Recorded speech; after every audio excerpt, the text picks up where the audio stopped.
Today, we're tackling a pressing issue at the heart of Nigeria's fiscal governance, the unprecedented operation of 3 concurrent budgets and its ripple effects on the economy and public trust.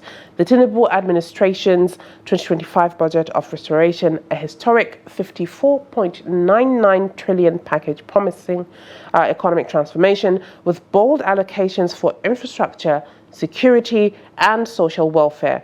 Yet, behind the optimism lies a startling reality. 8 months into the fiscal year, the 2025 budget remains in limbo, with ministries unable to upload cash plans due to a frozen government portal.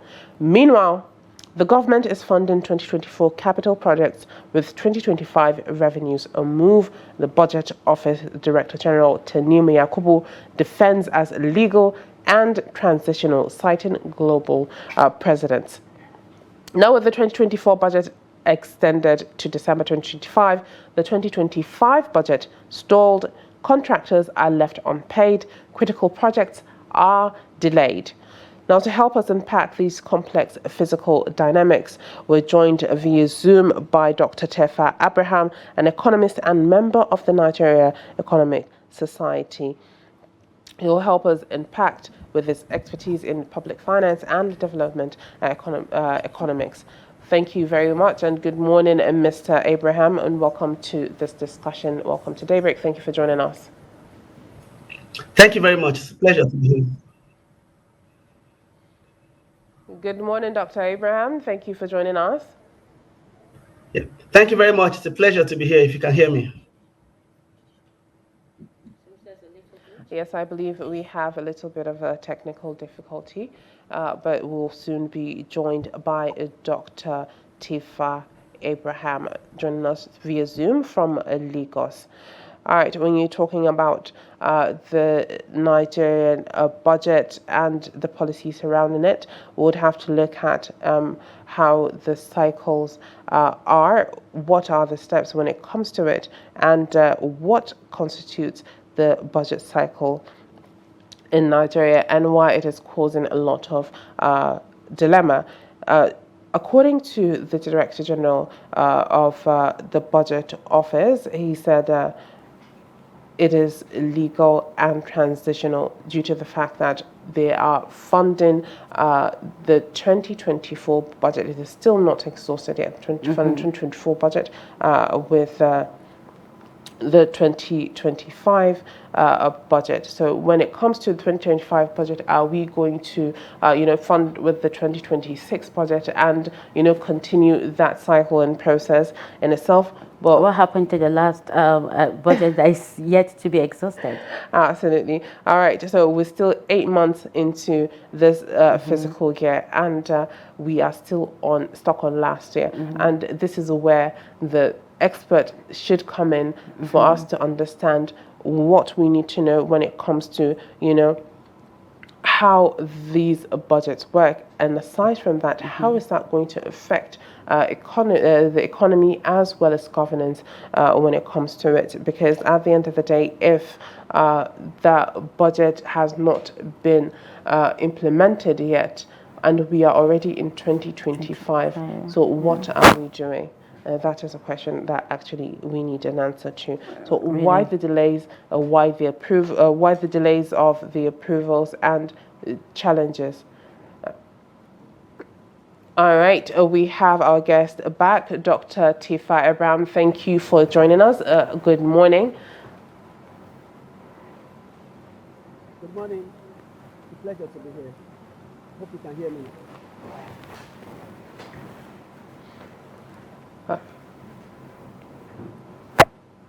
I believe we can't hear our guest this morning.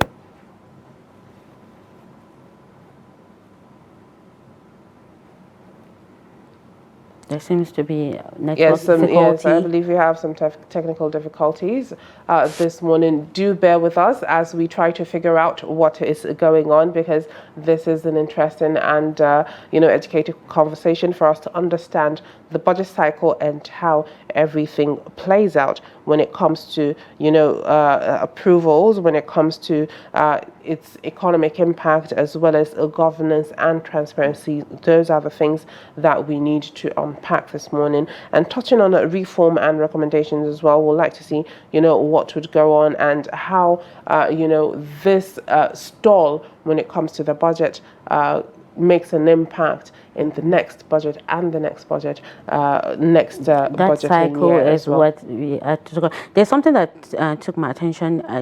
Written here is the Tinubu administration's 2025 budget of restoration. Absolutely. So they call it. It's a historic 54.99 trillion package promises economic transformation with bold allocations and infrastructure, security and social welfare.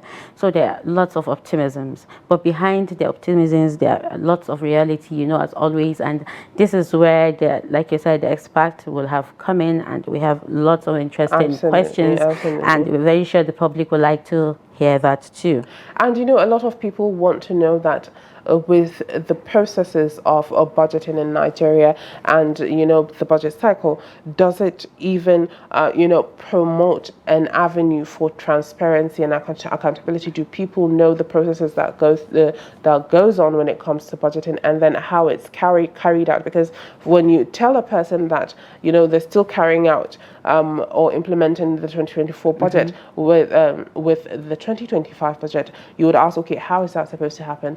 I would think that when there's a budget, there's supposed to be provision for that budget, and that provision should serve, the budget that has been implemented, right? But then how would that transition from the budget for 2025 be used to implement the budget for 2024, and then how do you carry that over when you come to implementing the 2025 budget and those infrastructure and projects? How would you carry that on? Are you going to roll over the funds meant for, or that are meant to be used for the 2026 budget into the 2025? So that in itself is another dilemma that we need to understand and unpack really critically at the end of the day. And when you look at the budget as well, you would have to know, okay, what are the reforms that have been made in order to make sure that these things go according to what is needed to be done, and then how is it deputized when it comes to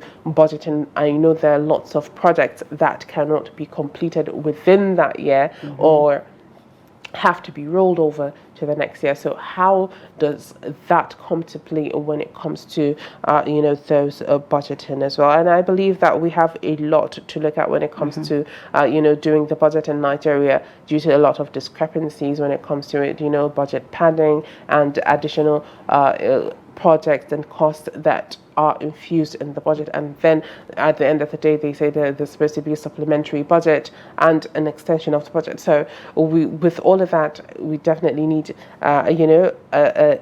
in total, expansion of what is going on at this moment. And with the 2024 budget extended to December and the 2025 budget stalled, it has even they haven't even started talking about it yet. There are lots of yes, of course, there are lots of projects that have been awarded, and how do they pay these contractors? Lots of contractors are left unpaid. Critical projects are delayed, and that itself is another challenge to the whole nation itself. Absolutely. So how do they solve those issues? This is what our experts, sadly, the network is still not. And we have to look at, as you said, a lot of contractors are not being paid. So we have to look at the connection of those budget delays to real world consequences. There are lots of things that are pertaining the budget, that are in the budget, that would affect people or the real world directly. A lot of people will be would go out of pocket to do a project, and then they would have to wait for a really long time before they can be able to be paid, or some go years without being paid, which is totally, I would say, unacceptable at the end of the day. And with an analysis, we would actually understand, the macro and microeconomic health when it comes to how it affects, the budgeting cycle as well. I'm no economic expert, but then I know. Lots of questions actually to unravel, because I digressing a little from it's still part of the topic, but we depend, Nigerians, of course, depends on petroleum oil. So now, how does oil revenues impact budget planning and execution? Of course, it's one of the most important things to consider. Absolutely, when you absolutely. understand. And what strategies could help mitigate these challenges? I've already talked about how these unpaid dues for the contractors and delayed projects, they have one way or the other effect on the nation's building. So how does this, you understand, mitigate these challenges we mentioned? So lots of questions, and I what have believe you. there should be a meticulous review of, the budgeting system when it comes to how it affects, when it comes to looking for solutions and policy as well, and how those reforms can be actionable and very impactful when it comes to having a system that does really work. Because at the end of the day, when you look at it, having the 2025 budget serve the 2024 budget well into, I would say, 8 months into the fiscal year, that should be outrageous.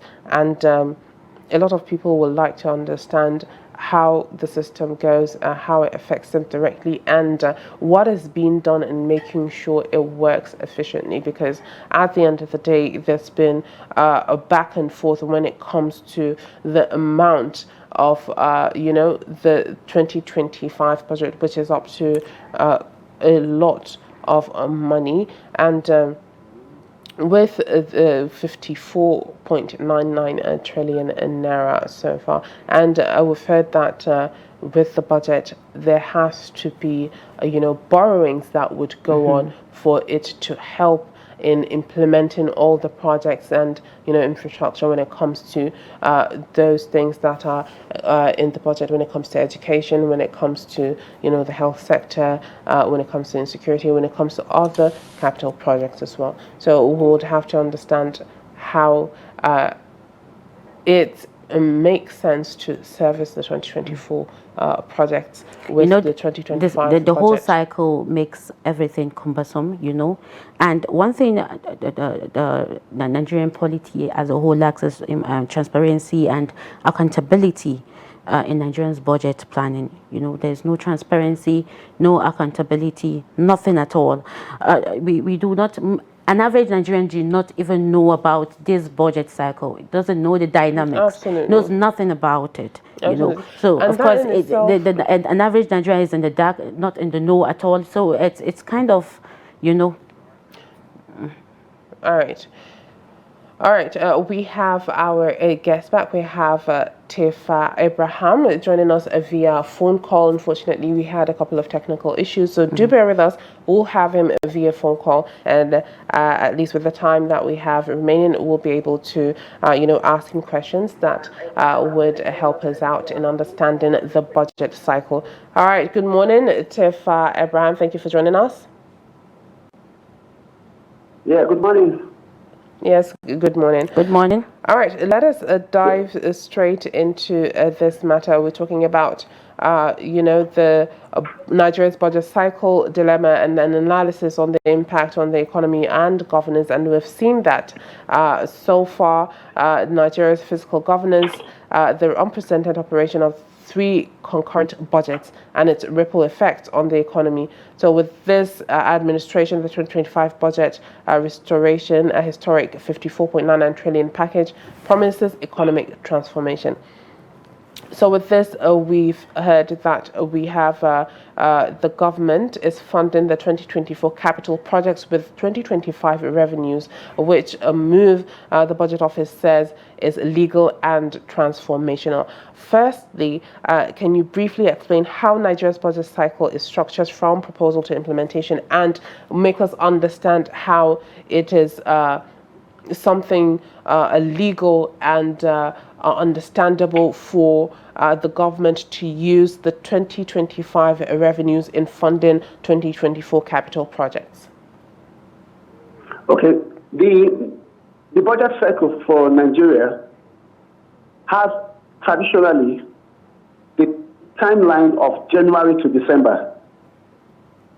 That includes preparation, enactment,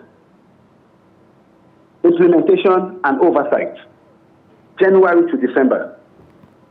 However, because our Appropriation Act, which contains planned projects and programs of the government for one fiscal year, including the recurrent component that is comprised of personnel and overhead, as well as other expenditure for MDAs. Because the Appropriation Act depends on available revenue, sometimes the budget implementation gets delayed. For the 2025 budget, for example, the Budget Office of the Federation, under the Ministry of Budget and Economic Planning, uploaded on their website only this month a revised plan of how budgets, how MDAs should follow in terms of implementing their projects. So guideline for the implementation of 2025 Appropriation Act was released only July 16th, last month, which is 7 months into the 2025 fiscal year. So the point I'm trying to make is that sometimes availability of revenue delays the budget, even though our fiscal managers are aware that our budget calendar is January to December. But what is important for them is ensuring that when delays are necessary, it is communicated, and then they follow the legal process by extending the budget implementation timeline. So from preparation, which begins with the core circular, and then is followed by the medium-term expenditure and fiscal strategy paper as provided for in our Fiscal Responsibility Act 2007, then the President lays the budget before a joint sitting of the National Assembly. Then it's enacted by January 1, and implementation is assumed to begin, particularly for the personnel cost. However, for capital projects, the procurement process will need to begin for MDAs to be able to implement capital projects, and procurement process is not done overnight. So two things I've identified: delay in availability of revenue and the need for implementing projects to also follow appropriation process and procurement process, I beg your pardon. So these two reasons can lead to delays in the implementation of capital projects. And remember, some MDAs, their own projects are weather sensitive, they are time sensitive. Some MDAs can get allocation every month, like Ministry of maybe some ministries. But other ministries like Works and Agriculture, for example, may need certain period before they implement very big projects. So these are the three reasons that can lead to delay in capital budget implementation. All right. So with these budget delays, what are the immediate economic effects, especially on capital projects and infrastructure? Yeah, the delay has very severe consequences. Especially, remember that every amount appropriated for a particular capital project, no MDA gets full mobilization. If the sum of 100 billion, for example, is appropriated for a particular project, they get the releases in tranches.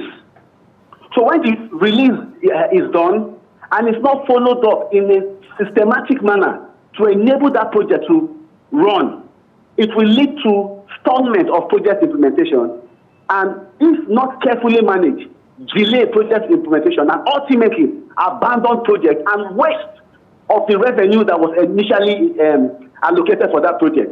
Because you implement a project up to a stage, then you delay. It gets affected by weathering, by weather factors, by time, by change in season. It gets the required development that project is supposed to follow is delayed. Then iron gets rusted, and the road gets the part of the road you started gets disrupted again through rainfall and change in weather and many other human factors. So ultimately, the delay in capital project implementation leads to delay in project completion, and then also creates waste in government revenue, because that part that already been allocated has been used. But because you did not follow it up with more releases, what was used will now be wasted, and then thereby taking our country back in terms of infrastructural decay and worsening our access to public infrastructure. Okay, now, in your view, what steps can be taken to avoid these delays and also improve budget implementation capacity and efficiency? You know, it's painful that even when it comes to our budget system, we still follow this attitude of doing the budget to please every zone at once, to please every sector at once. So long as we have this mentality of adopting a balanced approach to budgeting, some sectors will keep having this, we keep experiencing this delay in releases and project implementation. The point I'm trying to make is that rather than adopting a balanced approach to budgeting, Nigeria should be using an unbalanced approach to budgeting. That unbalanced approach will prioritize some sectors for the first fiscal year under a particular administration, prioritize another set of sectors for the next fiscal year, and by the third year, prioritize another set of sectors, so that the projects that have been identified within this fiscal year will get full releases to get their projects completed. You know, I told you earlier that just July 16th, the government released guidelines for the implementation of budget, 2025 budget. And I'll tell you what they did in that document.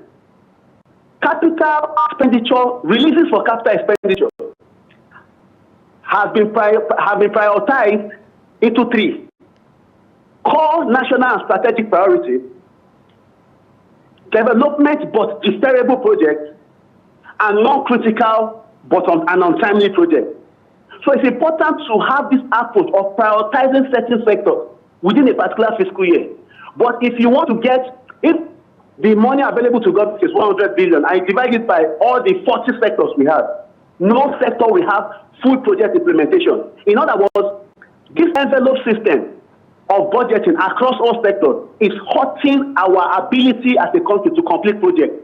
Let us prioritize certain sectors and then prioritize releases of funds to them, and then do the same thing the next year. The only challenge with that is that we don't have a concrete development plan to guarantee that this approach, when adopted, will be followed through.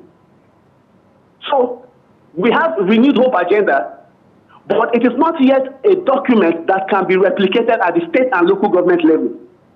We need to move away from planning based on documents that cannot be referred to. What I'm trying to say is, it's important to have a development plan for all these sectors that the federal government, state and local government can follow through for the next 5 years, the next 4 years, the next 6 years. So that as we prioritize sectors, even the releases to those sectors will be prioritized. This will help us to avoid this situation of risking having abandoned projects and therefore losing the money that we've allocated for those projects. All right, thank you very much, Mr. Terfa. Unfortunately, it's quite short due to the technical difficulties that we had, but we appreciate you being here and, helping us analyze the budget cycle. Thank you very much. Thank you very much. Thank you very much. All right, that is all we have for this discussion segment. Thank you for bearing with us and sticking with us